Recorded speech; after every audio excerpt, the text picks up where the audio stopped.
여러분 안녕하십니까? 중졸사회 27번째 시간입니다. 지난 시간부터 우리가 이제 조선시대에 대한 이야기 쭉 하고 있죠. 이 시간에는 외란과 호란 이후에 조선 후기의 변화에 대한 내용들 한번 생각해 보도록 하겠습니다. 지난 시간까지 이제 역사상에 대한 이야기가 전부 다 끝이 났고, 이제 역사하에 있는 한국사의 내용들 시작을 할 거예요. 역사하의 한국사 내용은 이제 총 4단원으로 구성이 되어 있습니다. 그 이제 첫 번째 시간이니까요. 끝까지 최선을 다해 주실 것을 당부를 드리겠습니다. 그러면 내용 살펴보도록 하시죠. 자, 조선 후기. 우리가 이제 임진왜란을 기준으로 해서 조선을 전기 후기로 구분을 하는데, 조선 후기의 정치 변화를 보시면 일단 통치 체제의 큰 변화를 가지고 오게 됩니다. 대표적으로 이제 이때에 등장한 기구가 바로 비변사라고 하는 기구죠. 이 비변사라고 하는 기구는 원래 임진왜란 때 군사 문제를 논의하던 임시기구였어요. 그런데 임진왜란 이후에 이 비변사라고 하는 기구가 상설기구로 바뀌게 됩니다. 그래서 고급 관리들이 국가의 중요 정책을 의논하는 과거의 의정부가 하던 기능을 이 비변사에서 맡게 되는 거죠. 그래서 의정부와 육조의 기능이 상대적으로 약화되는 결과를 가지고 오게 됩니다. 그럼에 따라서 이제 왕권도 약화되고 있는 그러한 모습들을 보여주게 된다라고 하는 것이 조선 후기의 처음의 특징이 되겠고요.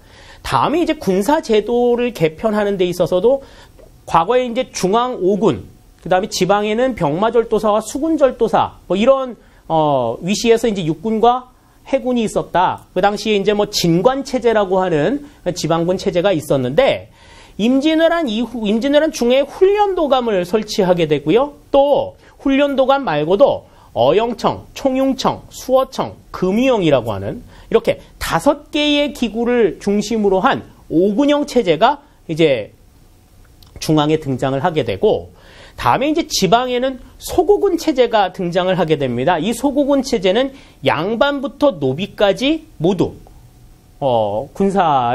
군사로 활용할 수 있는 그러한 제도가 이제 조선 후기에 등장을 하게 된 것이죠.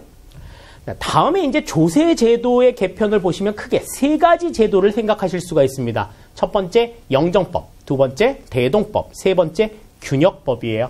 자, 영정법이라고 하는 것은 과거의 연분구등법과 전분육등법처럼 풍흉에 따라서 세금을 나누어 받던 전기와 다르게 풍흉에 관계없이 일결당 쌀을 4말, 4두를 받았다. 그러니까 옛날에는 풍흉에 따라서 차등해서 세금을 받았는데 이제 풍흉에 관계없이 쌀을 거두었다라고 하는 거죠. 그래서 농민들의 부담을 좀 줄이고자 하는 그러한 의도를 가지고 있었지만 실제적으로 농민들의 부담은 그렇게 많이 줄지 않았다 하는 것을 생각할 수가 있겠고요. 다음에 이제 대동법이라고 하는 것은 집집마다 이제 각 지역마다 그 지역을 대표하는 토산물들, 특산품들을 이제 왕에게 진상하는 그러한 제도였죠. 그런데 이것이 이제 방납이라고 하는 것들이 나타납니다. 중간중간에서 이제 중앙에서 지방으로, 지방에서 각 고을로 이렇게 내려오는 과정에서 중앙의 관리들, 지방의 관리들이 약간씩 이제 해먹기 시작을 하는 겁니다. 그 토산품들을. 그 진상해놓은 진상 물품들을 조금씩 빼돌리기 시작하는 그런 문제들이 발생을 해요. 그러다 보니까 그 액수를 맞추려고 농민들은 상당히 많은 활동들을 농업 이외에 해야 되는 그런 상황이 발생을 하게 되고, 이렇게 되면서 이제 이러한 그 대동법의 폐해들, 이런 것들을 그 방납의 폐해를 좀 없애기 위해서 대동법이라고 하는 걸 실시를 하게 됩니다. 그래서 이 토산물로 부과하던 이 제도들을, 이 토산품들을 쌀로 대신 납부를 하도록 이렇게 하는 거죠. 그래서 그 쌀 팔아가지고 그 돈 가지고 직접 사라. 이렇게 바꾸게 된 겁니다. 이제 그렇게 되니까 이제 어떻게 해요? 왕실에서 사용하던 물건들을 전문적으로 만드는 공인들이 등장을 하기 시작을 하죠. 그리고 아울러서 상품 화폐 경제가 발달을 하는 결과들도 가지고 오게 되더라 하는 겁니다. 그래서 본격적으로 이제 화폐 경제가 활성화되는 그러한 결과들도 가지고 오게 되었죠.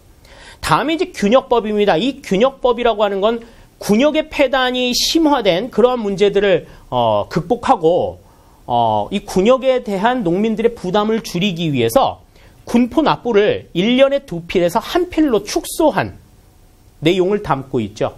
그래서 지금 보면은 세수 자체가 절반으로 줄었기 때문에 모자란 세수를 어떻게 충당하느냐는 이제 양반들에게 결작세를 거두거나 어장세, 염세, 선박세와 같은 잡세들을 거두어 가지고 이 부족한 세수를 충당했다라고 하는 것을 우리가 생각하실 수가 있겠습니다. 자, 다음에 이제 붕당 정치에 대한 내용을 보시죠. 이 붕당 정치라고 하는 건 전 시간에도 말씀을 드렸지만 사림 세력들 간의 서원을 중심으로 형성이 된 정치 체계라고 말씀을 드렸죠. 그래서 견제와 균형의 원리에 입각해 가지고 상호 비판, 그러니까 집권하고 있는 붕당에 대한 비판과 견제를 통해서 보다 제대로 된 정치, 바른 정치를 해나가자라고 하는 것을 목표로 삼는다 그랬습니다. 그런데 이것이 좀 변질이 됐다라고 말씀을 드렸어요. 지난 시간에도.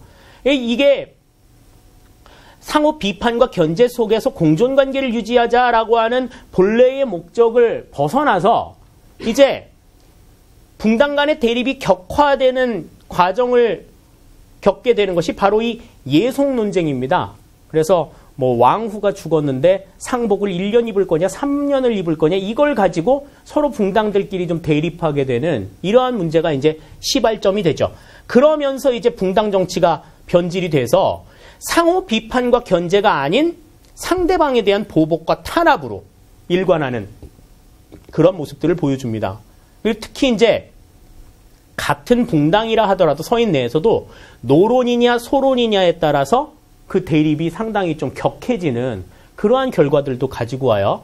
그러면서 이제 붕당, 일개 붕당이 일당 전제화가 이루어지는 그러한 문제들이 발생을 하기 시작을 합니다. 그러니까 한 번 집권을 하면 그 붕당 자체에서 하여튼 모든 걸 쥐고 흔들어버리는, 그러니까 다른 사람들의 이야기를 듣지 않는 이런 문제들이 발생을 하는 거죠. 과거의 바람직한 붕당 정치의 어떤 장점들을 살리지 못하고 이것들이 폐단이 굉장히 크게 발달을 하기 시작을 했다라고 하는 겁니다. 그래서 이 같은 붕당 정치의 폐단을 극복하기 위해서 숙종 때 처음으로 제기가 된 것이 바로 탕평론이에요. 탕평론이라 하는 것은 붕당에 관계없이 고르게 인재를 등용하자라고 하는 내용을 담고 있습니다. 근데 이 숙종 때의 탕평론이라고 하는 것은 처음으로 그 이론을 제기했을 뿐 그것이 정책으로 시행이 되지는 못했어요. 이게 정책으로 시행이 처음 된 것이 영조 때입니다. 영조 때 처음으로 실시가 되어서 그게 정조 때까지 이어지게 되는데 영조의 탕평책과 정조의 탕평책은 각각의 제도들이 차이를 좀 보이고 있어요. 목적은 다 똑같습니다만은 일단 영조 때는 이조 전랑의 권한을 약화시키고 서원을 정리하면서 또 가혹한 형벌을 완화시키는 그러한 모습들을 보여주죠. 가혹한 형벌이라고 하면은 여러분들 뭐 많이 아시죠? 뭐 주리를 튼다든지 그 다음에 뭐 춘향이 같은 애들 보면 이렇게 칼을 씌운다 그러잖아요. 칼을 씌운다는 게 이게 뭐 나무 널빤지에 이렇게 목만 내밀고 이렇게 있는 모양, 그런 모양으로 여러분들이 생각하기가 쉬운데, 그러니까 뭐 가녀린 여자애가 이렇게 나무 널빤지를 이렇게 어깨에 지고 있으니 얼마나 무거울까, 뭐 이렇게 생각을 하시는지 모르겠는데요. 이게요, 칼이라고 하는 게 이게 다른 게 아니라 이 목을 이렇게 널빤지는데 목만 내밀고 있잖아요. 이 목 내밀고 있는 이 주변에다 칼날을 두고 있는 거예요. 그러니까 이 사람은 이걸 딱 쓰고 있으면 고정된 그 자세로 가만히 있어야 됩니다. 졸거나 제껴지거나 그러면은 목에 살짝 금가요. 그러니까 슥슥 비는 거야, 이렇게. 그러니까 고정된 자세로 그대로 가만히 있어야 돼요. 얼마나 그게 하루가 지나고 이틀이 지나고 사흘이 지나고 있어야 되니 이게 얼마나 힘이 들겠습니까? 이게 굉장히 가혹한 형벌이거든요.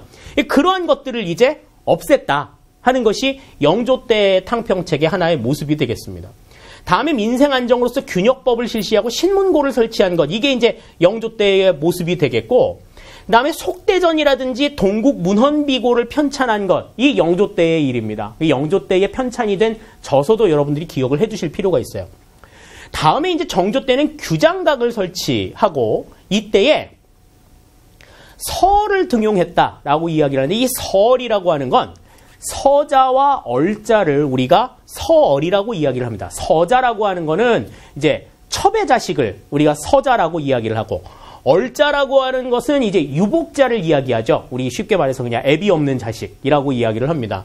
그래서 이 서자와 얼자 같은 경우에는 이제 보통 그냥 적자들과는 좀 차별돼서 굉장히 좀 낮게 취급이 되었던 게 일반적인데, 이 서자와 얼자를 등용하는 그러한 모습들을 가지고 있었다라는 거죠. 그리고 장용영이라고 하는 국왕 친위 부대를 설치했다라고 하는 것. 다음에 화성을 축조했다라고 하는 게 정조의 또 특징이죠. 이 화성을 축조할 때 정약용이 고안한 거중기를 처음으로 사용했다라고 하는 것도 특징적으로 우리가 생각할 수가 있겠습니다. 다음에 이제 민생 안정책으로 노비에 대한 차별을 완화하고 자유로운 상업 활동을 보장했다라고 하는 것 생각하실 수가 있겠고, 편찬 사업으로는 대전통편과 탁지지를 편찬했다라고 하는 것을 생각하실 수가 있어요. 그래서 이 같은 정책을 펼치는 데 있어서 이제 붕당에 관계없이 인재들을 등용하는 이러한 모습들을 바탕으로 붕당 정치의 폐단을 극복하고자 했던 것이 탕평책의 내용이 되겠습니다. 자, 다음에 이제 세도 정치와 관련된 내용들을 보시죠. 이 세도 정치라고 하는 것은 특정 가문이 정권을 독점하는 비정상적인 정치 형태를 가리켜서 우리가 세도 정치라고 이야기를 합니다. 그러니까 왕의 외척 세력들과 같은 특정 가문이 정치를 독점하는 형태죠. 이 당시에 조선 때는 순조 때부터 철종 때까지 3대 60여 년간에 걸쳐서 안동 김씨와 풍양 조씨에 의해서 세도 정치가 이루어집니다. 그래서 순조와 철종 때는 안동 김씨, 가운데에 있었던 헌종 때는 풍양 조씨가 세도 가문으로 등장을 하게 되죠. 이렇게 특정 가문이 정치 권력을 독점을 하게 되니까 왕권은 상대적으로 약화가 됩니다. 그리고 정치 기강이 문란하게 되죠. 그러니까 직급이 낮은 관리라 하더라도 이 관리가 세도가 출신이라고 하면은 아무리 자기보다 상위에 있는 상급 하위 상급 기관이라 하더라도 상급 관리라 하더라도 꼼짝을 못하는 이러한 하극상이 발생하게 되는 상황들이 발생을 하고요. 더군다나 이제 삼정의 문란이 일어나게 된다. 세금을 거두는 데 있어서 여러 가지로 부정이 많이 발생을 하게 되는데, 그 삼정의 문란의 내용을 보시면 전세, 토지세, 농토에 대해서 부과가 되는 전세와 군역을 면제받는 대가로 내는 군포의 문제들, 그 다음에 가난한 농민을 구제하기 위해서 곡식을 빌려주는 환곡에 대한 폐단들이 있었다. 특히 이 세 개 가운데에서 환곡의 폐단이 가장 컸다라고 하는 것을 우리가 생각하실 수가 있겠습니다. 어떠한 내용들을 보느냐?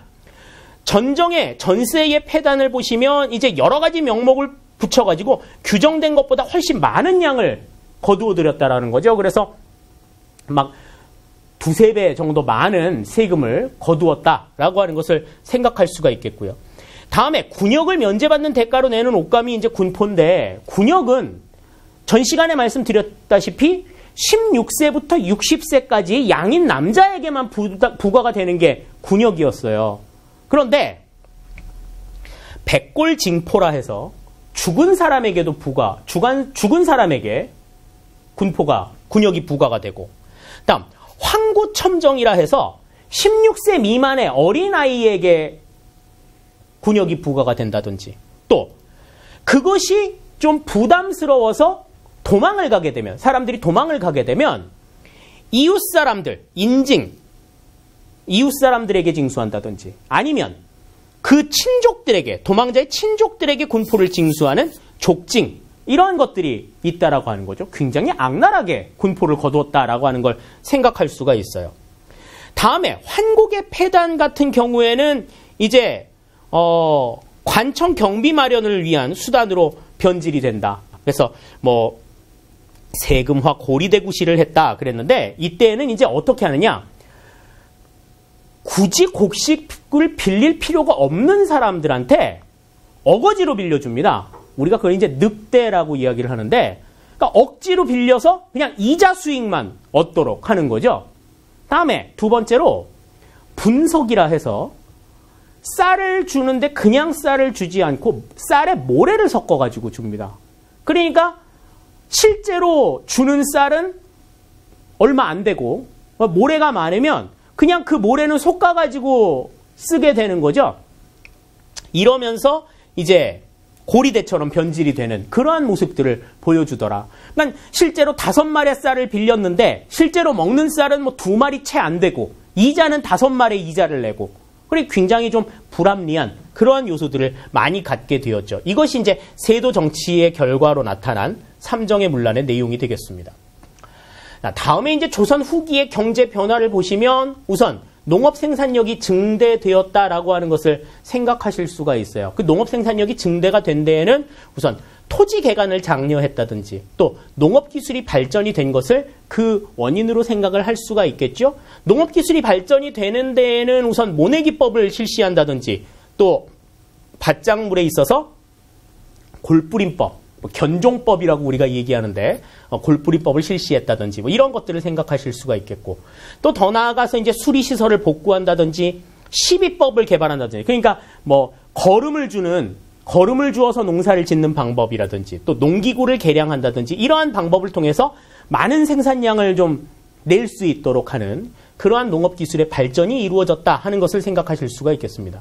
이렇게 되면서 이제 농업 경영 자체도 바뀌게 되죠. 일단 1인당 경작 규모가 확대가 되면서 같은 농민이라도 부농과 빈농으로 계층 분화가 일어나는 모습들이 발생을 하게 됩니다. 그래서 부농층이 형성이 되고 기존에 이제 있던 빈농층들은 이제 이 부농층들의 소작농으로 전락을 하게 되는 임노동자로 바뀌게 되는 이러한 모습들이 나타나게 되고요.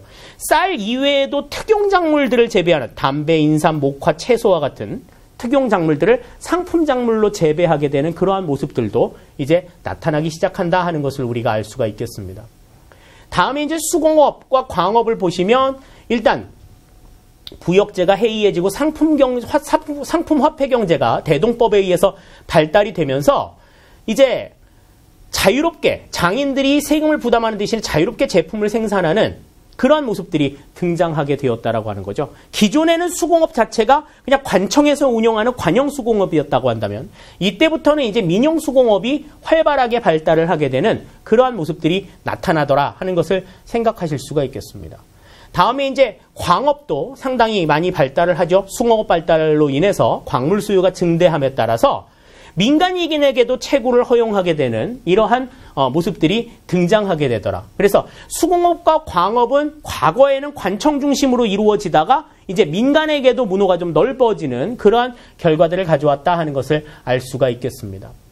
다음에 이제 상업이 이제 서서히 발달하는 모습들을 볼 수가 있어요. 농업 생산력이 증대가 되고 수공업이 발달하면서 이제 장시가 발달을 하기 시작합니다. 농촌의 정기시장이 이제 들어서게 됐다라고 하는 것을 생각할 수가 있겠죠.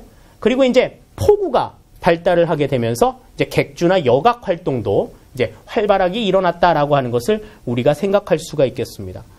다음에 이제 이렇게 상권이 발달하는 데 있어서도 이제 일반적인 사상이 등장한다. 이제 개인적으로 상업 활동을 하는 사람이 이제 등장하기 시작을 하더라. 그래서 이때의 이 사상들의 자유로운 상업 활동을 보장하기 위해서 이제 장시에서 벌어지고 있던 금난전권을 폐지했어요. 이 금난전권이라고 하는 것은 그 시장에 들어갈 때에 그 시장에 진입해 있는 상인들 이외에 다른 상인들이 들어와서 상행위를 하는 행위를 우리가 난전이라고 이야기를 했는데, 그러니까 무슨 이렇게 좌판 벌리고서 막 이렇게 점포를 가지고 있지 않고 좌판 벌리면서 막 이렇게 상행위 하는 사람들 있잖아요. 이런 사람들을 이제 시장에 진입을 시키지 않았었는데 이제 사상의 상업 활동을 보장하기 위해서 그러한 활동들을 좀 인정하기 시작을 했다라고 하는 거죠. 금난전권 폐지는 그러한 측면에서 이해를 할 수가 있겠고, 대외무역도 국경지대에서 개시무역과 후시무역이 발달을 했다. 그게 공무역과 사무역이 함께 발달을 했다라고 하는 것을 생각할 수가 있겠습니다. 아울러 이제 상품 화폐 경제가 발달하게 됨에 따라서 화폐 유통도 확대가 되기 시작하는데 이 당시에 대표적인 화폐로서는 상평통보를 들 수가 있다 하는 것 말씀드릴 수가 있겠네요. 자, 다음에 이제 조선 후기의 사회 구조 변화를 한번 보겠습니다. 이때는 이제 외란과 호란 이후에 양반층이 급속도로 증가가 된다라는 말씀을 드렸어요. 그 이유는 무엇이냐? 잔반이 있었고 또 여러 가지로 국가 재정을 확보한다라는 명목하에 국가가 납속책과 공명첩을 발급을 합니다. 이 납속책이라고 하는 거는 이제 국가에 어떤 기부금을 내는 내용이고 공명첩이라고 하는 거는 관직을 사는 거예요. 그러니까 어떤 임명장을 주는데 이름 쓰는 난을 비워둔 채로 임명장을 주는 겁니다. 그래서 일정 부분 뭐 어떤 돈을 내고 정치 자금을 내고 그 공명첩을 받으면 이름 쓰는 난에 그냥 지 이름 써가지고 자기가 그냥 그 행세를 하고 다니는 것. 자, 그렇게 되니까 양반층이 증가하고 상민층이 감소하게 되면서 일단 국가 재정 수입이 줄어들게 되죠. 왜냐하면 양반들은 세금을 안 내도 됐으니까. 또 중인들이 신분 상승을 위한 노력들을 상당히 많이 하기 시작을 합니다. 그래서 서울의 관직 진출, 아까도 말씀을 드렸죠. 늘어나기 시작을 했고 중인들이 상대적으로 사회적 지위가 향상되었다라고 하는 것을 생각할 수가 있겠습니다. 아울러서 노비층들이 굉장히 많이 줄어들죠. 뭐 군공이나 납속이나 도망가는 것들을 통해서 신분 상승을 꽤 했고 이렇게 해서 노비층이 감소하게 되니까 국가에서 이제 궁여지책으로 어떻게 해요? 관청에 소속이 되어 있던 공노비들을 해방시켜서 세수를 좀 확보하려고 하는 그러한 노력들을 보여주게 되더라 하는 겁니다. 기존에 있던 양반들을 끌어내릴 수는 없는 상황이잖아요. 그러니까 이 노비들을 해방시켜줘가지고 그들에게 세금을 받도록 하는 그러한 방법들을 썼다라고 하는 거죠. 다음에 이제 향촌 사회의 변화 내용을 보시면 이제 성리학적인 사회 질서가 강화되면서 부계 중심의 가족 제도가 확립이 되었다 하는 거 생각할 수가 있겠습니다. 아울러 이제 동족 마을을 형성했다. 같은 집안들끼리 마을을 형성했다라고 하는 것 생각하실 수가 있겠고요. 다음에 새롭게 양반 신분으로 상승한 세력과 기존 양반들 사이에 대립이 발생하게 되면서 이러한 대립을 조정하기 위한 지방관, 수령의 권한이 이전보다 조금 강화가 되었다라고 하는 것을 우리가 생각할 수가 있어요. 다음에 이제 학문의 측면으로 봤을 때는 실학이 대두하는 계기가 됩니다. 이 실학이라고 하는 것은 과거에 실제적인 측면을 강조하지 않고 너무 뜬구름 잡는 이야기들만 많이 하는 성리학에 대한 반성이 우선 기본적인 배경이 되고요. 그리고 실제적으로 정치 사회적인 여러 가지 폐단이나 모순점 이런 것들이 나타나니까 실질적으로 좀 사회를 개혁해보자 하는 실사구시 차원에서 등장한 학문이 바로 실학이다. 이렇게 우리가 생각을 할 수가 있겠습니다. 주로 이제 정권에서 밀려난 남인 계열의 학자들이 이제 연구를 주도했었고 정치, 경제, 사회에 있어서 가장 대표적인 실질적인 개혁 방안들을 내세우게 되는데요. 일단 이 실학의 선구자, 그럼 지봉유서를 쓴 이수광과 그다음에 대동법 확대 실시를 주장한 김육을 우리가 가장 그 실학 연구의 선구자로 우리가 이야기를 하죠. 자, 실학에 있어서는 우리가 크게 중농학파와 중상학파를 들 수가 있어요. 중농학파 같은 경우에는 농업을 중시하는 학파입니다.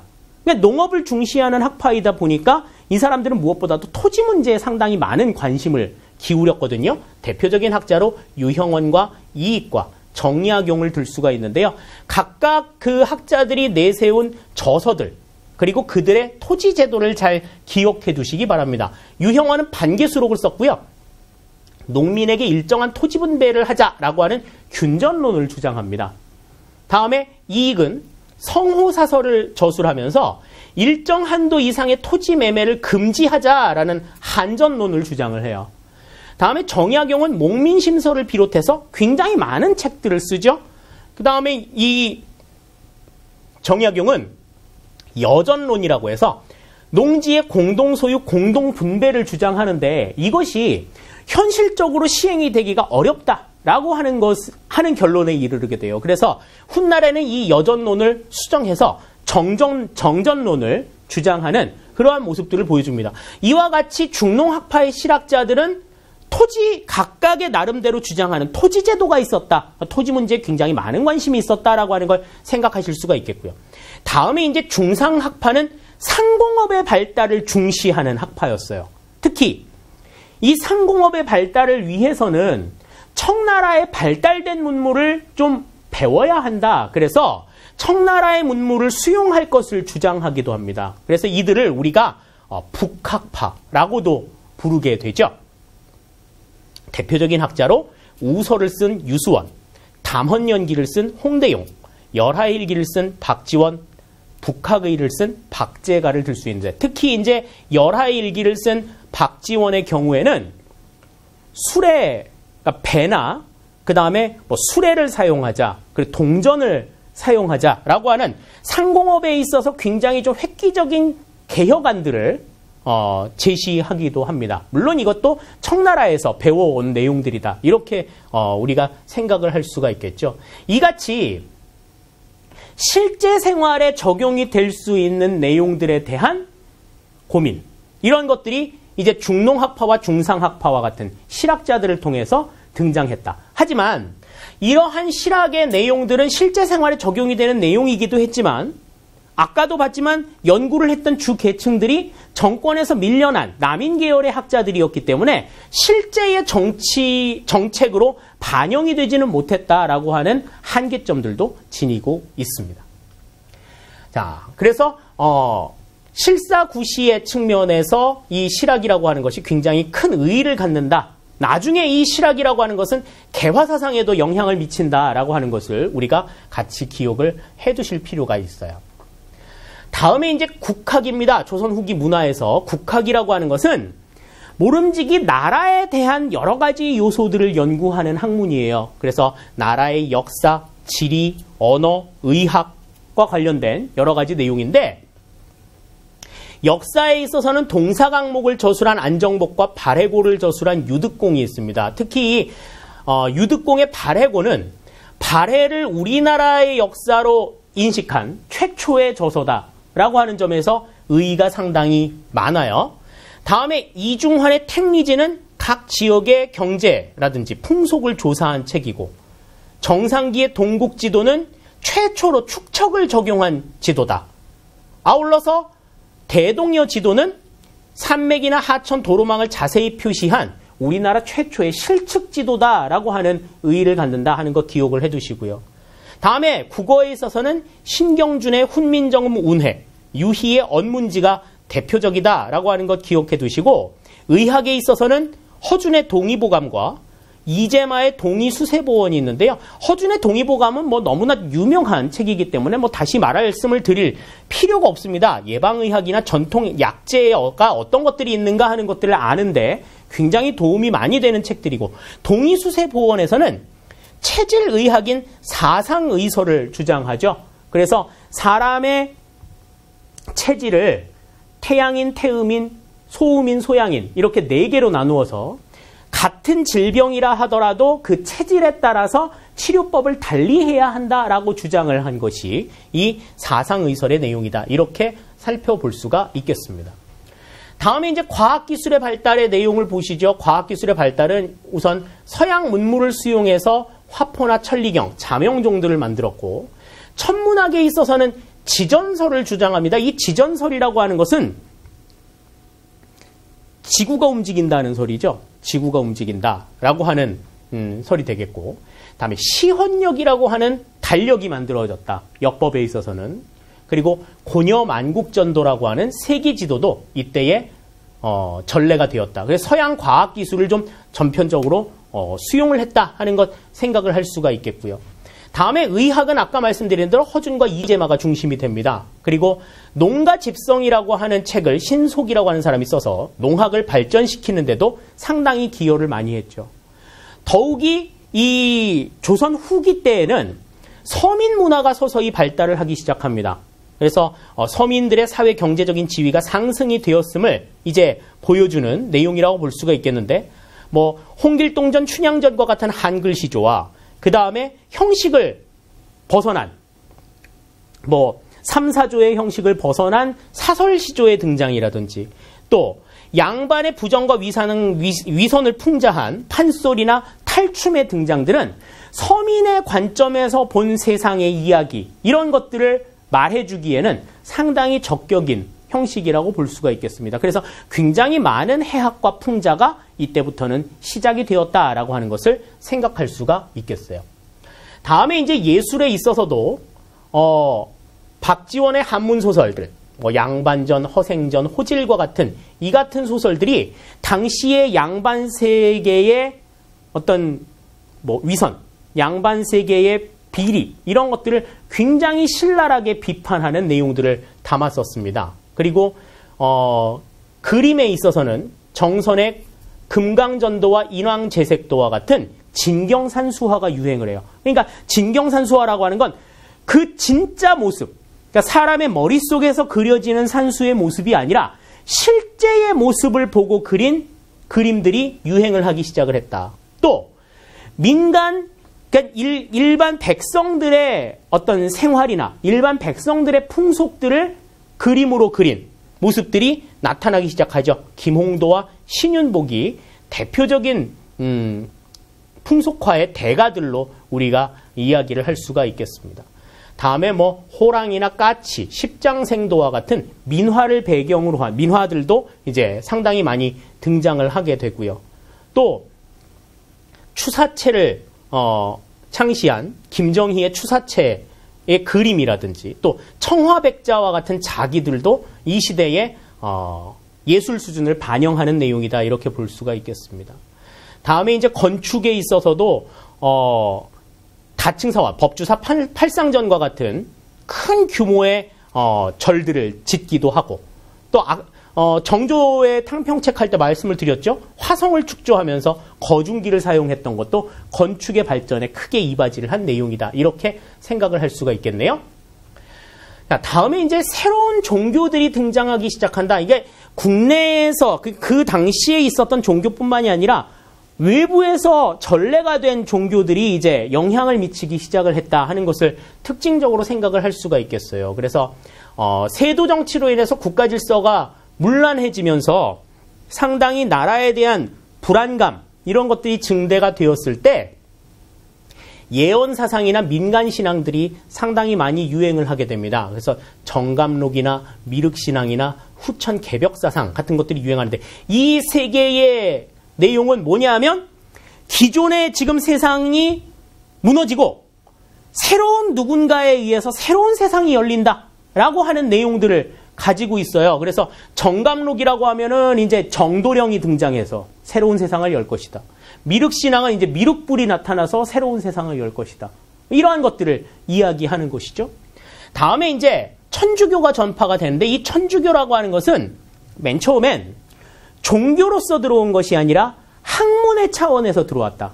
그래서 우리가 이것을 서학이라고 불렀습니다. 서양에서 들어온 학문이다. 그래서 서학이라는 이름으로 불렸는데, 정조 때 이승훈이 조선교회를 창설하면서 이제 종교화 되기 시작을 했고, 특히 이제 이 천주교의 내용이 만인평등을 주장하잖아요. 모든 인간은 그냥 신의 창조물이다. 그래서 모두가 똑같다라고 이야기를 하기 때문에 신분제도에서 상대적으로 좀 열세에 있었던 중인층보다는 이제 서민층이나 여성층, 이러한 층에 보다 많은 좀 지지를 얻죠. 그러다 보니까 이제 어떻게 해요? 정부에서 천주교를 박해하기 시작을 합니다. 그래서 일단 뭐 우상숭배라 해서 제사도 무시했었고, 인간평등을 강조하면서 신분제도도 부정하기 시작을 했고, 또 내세 사상이 있다라고 하는 것, 이거에 대한 거부감이 되게 막연한 거죠. 그러니까 막 대감마님이 막 돌쇠 막 나무래고 막 그러면, 나무래고 막 때리고 막 그러면은 이제 왜 나한테 그렇게 때린대요? 나도 똑같은 인간인데 막 이렇게 개기면서 이제 돌쇠가 한마디 더 합니다. 대감마님 그렇게 마음씨면 나중에 죽어서 벌 받아요. 이렇게 얘기하면 이제 죽고 난 다음에 상황이 어떻게 된다. 그러니까 이제 더 기분 나쁜 거죠. 이제 그래서 1901년도에는 신유 박해라 해서 천주 교도들을 대규모로 박해하는 이러한 사건들까지도 일어나게 되더라 하는 겁니다. 자, 반면에 야, 인간평등? 이와 관련된 내용은 동양에도 있는데 왜 굳이 서양의 종교를 믿으면서 그런 똑같은 것들을 주장해? 라고 해서 일방적으로 이 천주교에 대한 반발을 내세웠던 사람들도 있습니다. 그러한 사람들이 창시한 내용들이 바로 이 동학이에요. 그러니까 서학의 반대다. 그래서 동학이에요. 서쪽의 반대가 동쪽이기 때문에 서학의 반대다. 그래서 동학이라는 다소 조금 유치한 이름을 내세우기는 했습니다. 자, 근데 이 동학은 경주의 잔반 출신 몰락한 양반이었던 최재우가 창시를 해요. 주된 교리가 바로 인내천, 사람이 곧 하늘이다 라고 하는 거예요. 사람의 뜻이 곧 하늘의 뜻이다. 이렇게 우리가 생각하기 시작했다는 거죠. 그래서 이 동학이라고 하는 것은 일단 반외세 성격을 가지고 있었어요. 외세를 부정합니다. 그리고 여러 가지 내용에서 이제 사회운동을 전개하죠. 그런데 혹세무민, 세상을 미혹해서 백성들을 어지럽힌다라는 이유로 이 동학도 정부의 탄압을 받습니다. 그래서 이 최재우, 창시자였던 최재우가 처형을 당하는 그러한 탄압을 받게 되죠. 자, 이렇게 이제 시민들의 의식들이 성장되었다라고 하는 것은 이제 조선 후기의 큰 특징으로 생각을 할 수가 있겠습니다. 그런데 삼정의 문란이라든지 탐관오리의 착취 이런 것들이 결국에는 농민 생활을 굉장히 크게 어지럽히는 결과로 나타나요. 자, 이렇게 되다 보니까 농민들이 이제 살고 있던 고향 땅을 떠나가지고 이리저리 떠도는 유랑 생활을 하기 시작을 합니다. 그리고 뭐 심지어는 이제 국경을 넘어서 간도나 연해주로 이주하는 모습들도 보여주게 되죠. 그러니까 세금을 너무 많이 매기니까 그거 무서워가지고 도망을 갔는데 그 도망간 사람들의 세금을 남아있는 사람들한테 전부 다 부과시키니까 남아있는 사람들의 세금 부담이 점차적으로 가중이 되면서 농촌사회가 엄청나게 피폐해지기 시작해요. 그러니까 견딜 만큼 견디다가 야 이거 도저히 못 견디겠다 해가지고 이제 농민들이 들고 일어납니다. 그런데 우리 농민들은 분노했다 그러더라도 우리나라 사람들은 맨 처음엔 조금 얌전했어요. 그래서 저항도 굉장히 소심하게 합니다. 그래서 어떻게 하느냐? 처음에는 소극적으로 저항을 해요. 그래서 탐관오리를 비방하거나 벽보를 붙여가지고 경고해. 그러니까 비방하는 애 우리가 소청이라고 얘기하는데 이거는 그 저작거리 같은데 크게 나와가지고 뭐 예를 들어서 고을 사또를 욕한다 그러면 야 이 사또 나쁜 자식아 막 이렇게 이제 욕하는 거죠. 동네방네. 너는 세금 그렇게 많이 걷어서 배 터져 좋거다 막 이제 이렇게 욕하는 겁니다. 그렇게 해서 이제 사람들의 여론을 어떤 형성하는 그러한 내용들이고 이 소청이라고 하는 거는 이제 소리로 하는 거죠. 소리로 하는 게 좀 말빨이 좀 딸린다. 그러면 이제 글을 써가지고 대자보를 붙여. 너희 고을 수령 아무개놈 보아라. 응? 네가 그렇게 세금을 많이 걷어서 정말 배불러 좋겠구나. 우리는 배고픈디.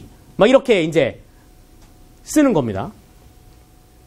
이건 굉장히 좀 소극적이죠. 왜? 말로 막 외치는 거 안 들으면 그만이고 벽으로 써붙인 거 안 보면 그만이다. 그러니까 이제 적극적인 저항이 이제 있기 시작을 하는 거죠. 어떻게? 세금 납부를 거부합니다. 조세 저항을 하기 시작해요. 다음에 집단 항의 시위를 합니다. 그리고 수령을 모욕해. 수령을 모욕한다는 건 이제 어떤 거냐? 왜 예를 들면 이런 거죠. 고을 사또가 이제 어디 행차를 할 때 가마를 타고 가잖아요.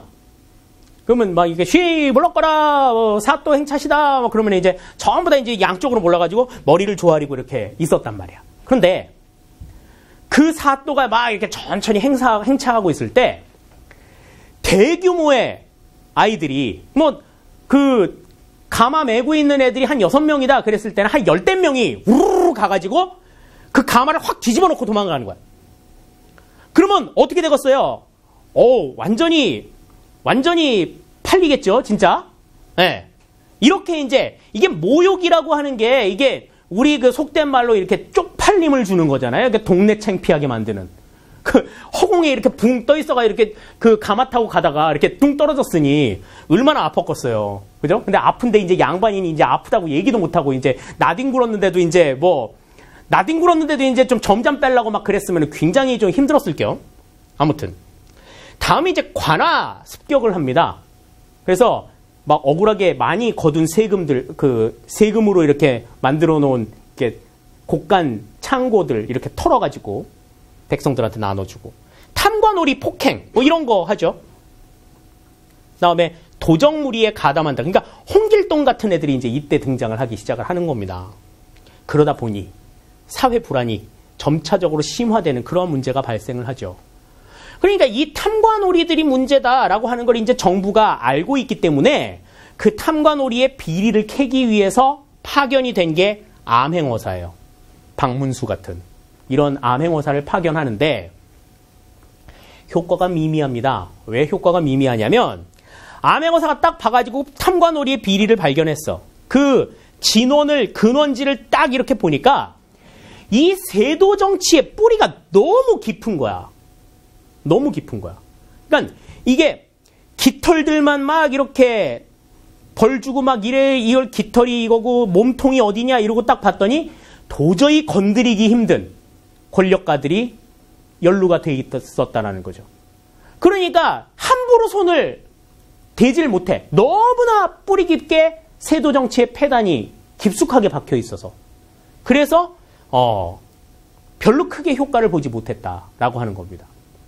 그래서 이러한 것들을 계기로 해서 이제 농민 봉기가 일어나게 되죠. 맨 처음에는 처음에 이제 일어난 난이 바로 1811년에 홍경래의 난이에요. 이 홍경래의 난은 평안도 사람들에 대한 부당한 차별 대우가 원인이 됩니다.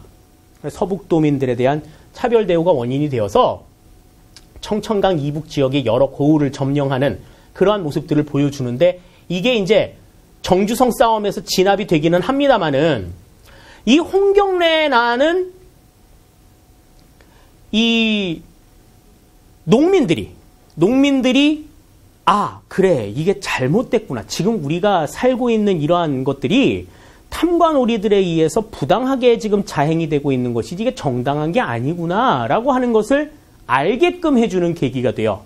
지금 우리가 살고 있는 게 부당한 것이었구나. 당연한 게 아니었구나. 이런 것들을 느끼게 해주는 계기가 되었다라는 거죠. 그래서 이후에 농민 봉기가 일어나게 되는 데에 좀 자극을 주는 그러한 결과를 가지고 오게 됩니다. 자, 이러한 상황에서 이제 발생한 대표적인 사건이 진주 농민 봉기예요. 이 진주 농민 봉기는 이 철종 때에 일어난 농민 봉기 중에 하나입니다. 경상 우병사 백낙신의 수탈의 항거에서 몰락 양반 유계춘과 농민들이 일으킨 내용인데, 이 농민 봉기를 통해서는 이제 그래, 이러한 부조리는 우리 스스로 이제 해결을 해야 되겠다. 이런 것들은 정말 잘못된 거니까 바꾸어야 되겠구나라고 하는 것을 인식하게끔 만든 농민의 자각운동이다 하는 점에 있어서 의의가 있다. 그래서 농민 봉기의 대표적인 예로 홍경래의 난과 진주 농민 봉기를 드는데요. 자, 홍경래의 난은 누가 일으켰어? 홍경래가 일으켰으니까 홍경래의 난 아니에요. 진주 농민 봉기는 어디에서 일어났어? 진주에서 일어났으니까 진주 농민 봉기야? 가끔가다 이런 거 물어보는 사람들이 있어요. 진주 농민 봉기가 어디서 일어났어요? 라고 물어보는 사람들이 있는데, 그거는 일용엄니 아들 이름이 뭐예요? 라고 물어보는 거하고 똑같아요. 예. 너무 어이없는 질문이죠? 예. 진주에서 일어났으니까 진주 농민 봉기입니다. 각각의 지역들을 놓고 보실 때 평안도에서 일어난 것은 홍경래는 아니고 진주에서 일어난 것은 진주 농민 봉기다. 여러분들 이렇게 정리를 해 두시면 되겠습니다.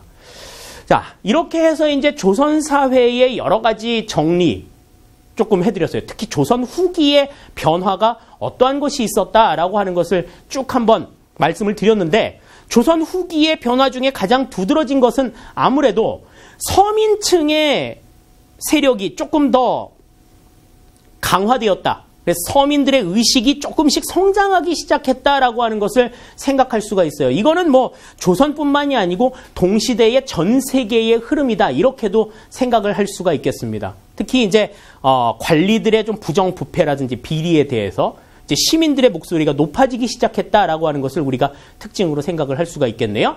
자, 그러면 지금 이 시간에 같이 정리했던 내용들 문제 통해서 확인을 해보도록 하겠습니다. 1번 봅니다. 오군영에 대한 설명으로 옳지 않은 것은 그랬습니다. 오군영, 그러면은 임진왜란 이후에 등장했던 군사제도죠. 중앙군제도죠. 외란 중에 훈련도감을 설립하였다. 맞는 얘기고, 양반부터 노비까지 모든 신분으로 편성하였다. 이거는 이제 그 소고군 체제, 지방군에 대한 이야기입니다. 중앙군에 대한 이야기는 아닌 것 같아요.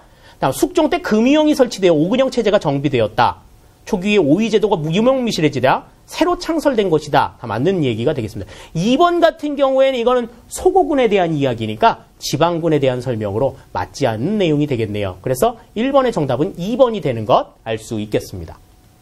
다음 2번입니다. 다음 중 서인에 대한 설명으로 옳지 않은 것은 그랬습니다. 인조 반정을 주도하였다. 맞는 얘기죠. 다음, 이이의 학문을 계승하였다.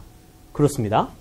3번, 광해군의 정책을 뒷받침하여 정치 주도권을 장악하였다. 그랬는데 서인은 인조 반정을 통해서 집권을 한 인조 세력이에요.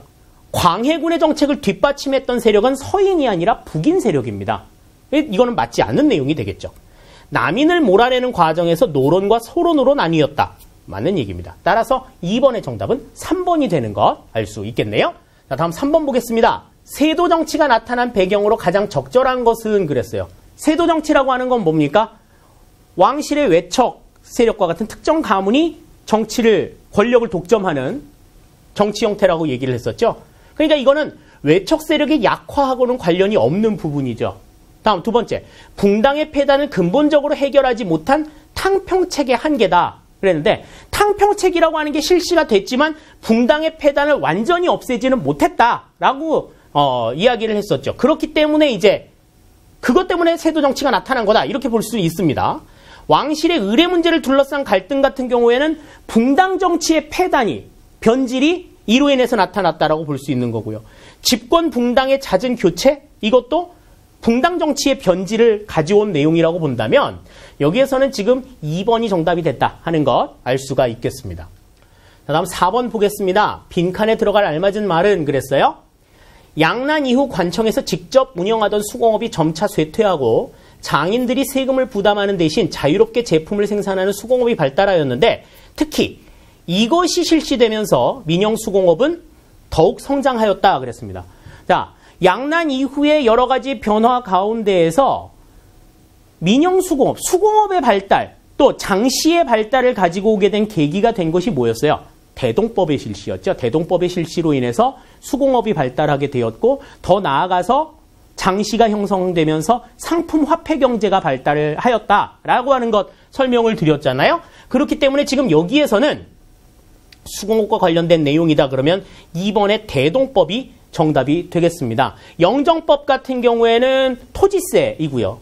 균역법 같은 경우에는 군역과 관련된 내용이고 사창제라고 하는 거는 이제 세곡을 보관하는 창고를 각각 지역마다 따로 두었던 것을 의미하는 내용이기 때문에 수공업과는 관련이 없다고 봐야 되겠죠. 4번의 정답 2번이 되겠습니다. 다음 5번입니다. 조선 후기 가족제도에 대한 설명으로 옳지 않은 것은 그랬습니다. 자, 성리학의 영향력이 커졌다. 성리학을 중심으로 바뀌었다 그랬죠. 아버지 계통으로 확립되었다. 부계 제도가 확립되었다 그랬어요. 다음, 큰 아들에게 재산 상속이 집중되었다. 장남이 가장 혜택을 많이 보는 그러한 형태였죠.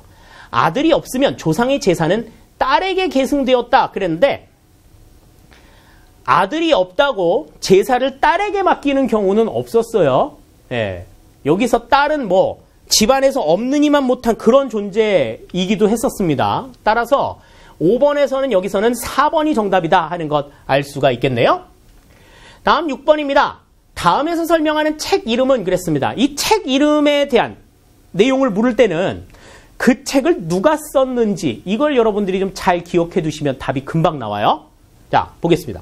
조선 후기 학자 안정복이 단군 조선으로부터 고려 말까지를 다룬 역사책이다. 안정복이 썼대요. 그러면 뭔가? 일단 아시겠죠?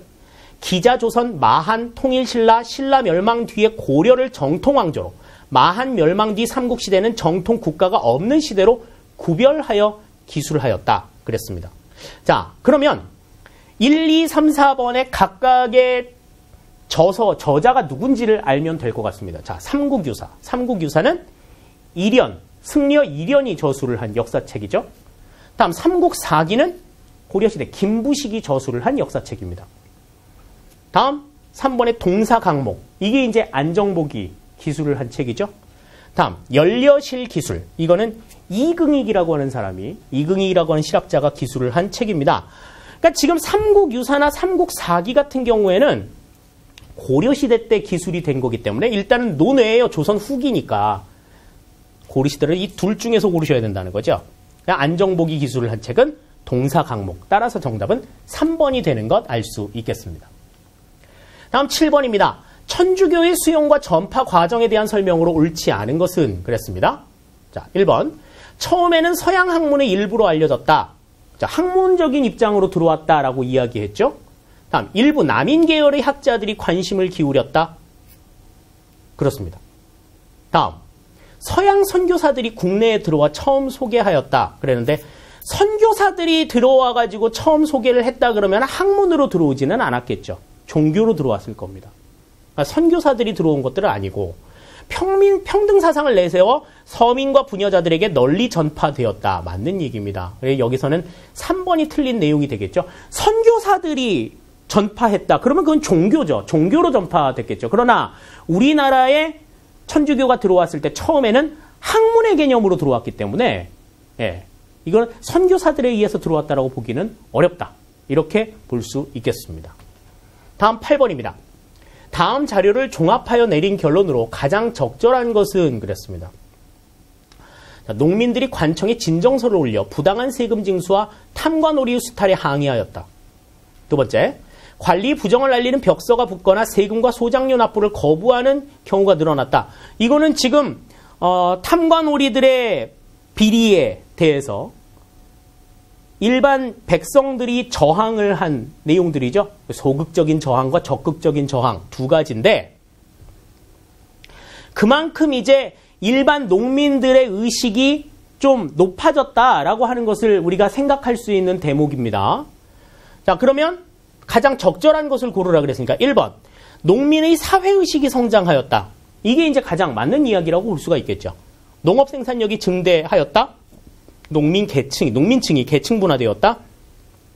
새로운 종교와 사상이 유행하였다 하는 것은 이렇게 그 정부에 이렇게 항의하는 내용과는 좀 다른 그러한 내용이라고 볼 수가 있어요. 따라서 여기에서는 정답이 1번이 정답이다 하는 것 생각할 수 있겠습니다.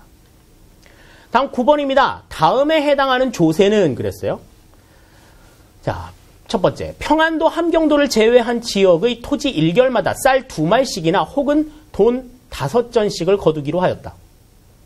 균역법이 실시로 부족한 세수를 보충하기 위해 징수하였다. 그랬는데 균역법 실시로 인해서 부족한 세수를 보충하기 위해 징수한 거는 결작세, 어장세, 염세, 선박세 전부 다 맞아요. 그런데 여기에서 토지 1결마다 쌀 2말씩이라 돈 5전을 거두기로 한 토지마다 거두기로 한 토지세는 이 세 개 가운데에서 결작세 하나뿐입니다.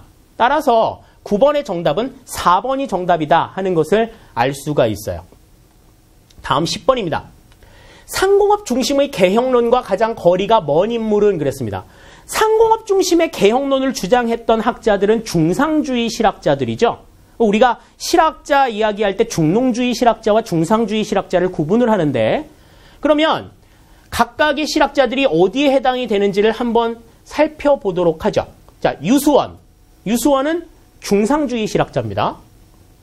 맞는 얘기죠. 상공업 중심의 개혁론자죠. 홍대용 역시 담헌연기를 저술한 중상주의 실학자. 이익은 성호사설을 저술한 중농주의 실학자입니다. 박재가는 북학의를 저술한 중상주의 실학자죠. 따라서 거리가 먼 인물은 이익, 3번이 여기서는 정답이 됩니다. 이익만 이제 중농주의 실학자다. 이렇게 우리가 생각을 할 수가 있겠네요. 자, 이렇게 해서 이제 우리가 전체적으로 조선시대, 조선 후기의 제도에 대한, 제도의 변화에 대한 내용들을 살펴봤습니다. 조선 후기의 제도의 내용은 조선 전기의 제도와 어떠한 차이를 보이고 있는가 하는 것들을 여러분들이 비교해서 정리를 해두시면 조금 더 확실하게 정리를 해두실 수가 있어요. 그러려면 앞 시간에 우리가 같이 배웠던 내용들에 대한 충분한 이해와 더불어서 비교가 있어야 훨씬 더 확실한 정리가 될 수 있을 거라는 생각을 가져봅니다. 자, 충분한 정리와 복습 당부를 드릴게요. 수고하셨습니다. 감사합니다.